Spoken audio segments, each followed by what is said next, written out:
А теперь давайте посмотрим на революционный телефон.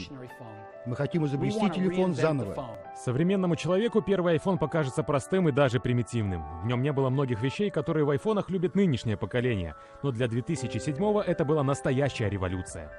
Мы изобретали как сумасшедшие в последние 2 года. И мы подали более 200 заявок на патенты изобретений, связанных с айфоном. Телефоны нулевых соревновались в основном в дизайне и продолжительности заряда батареи. iPhone же дал начало настоящей гонке технологий, благодаря которой мы сейчас имеем целый мир в кармане. iPhone — это неотъемлемая часть жизни потребителей. И сегодня он еще больше определяет то, как люди общаются, развлекаются, работают, живут. iPhone установил стандарты мобильных технологий в свое первое десятилетие. Но это только начало. Лучшее еще впереди.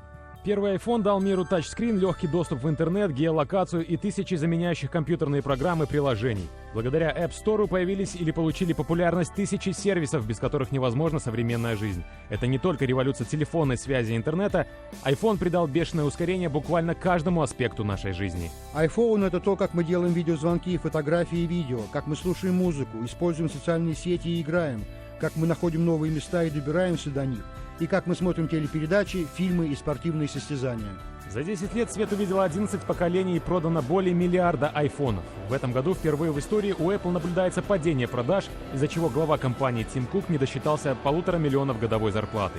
На рынке смартфонов от яблока по кусочку откусывают Samsung, HTC, Google. Однако уже сейчас специалисты утверждают, что iPhone 8 побьет все рекорды продаж.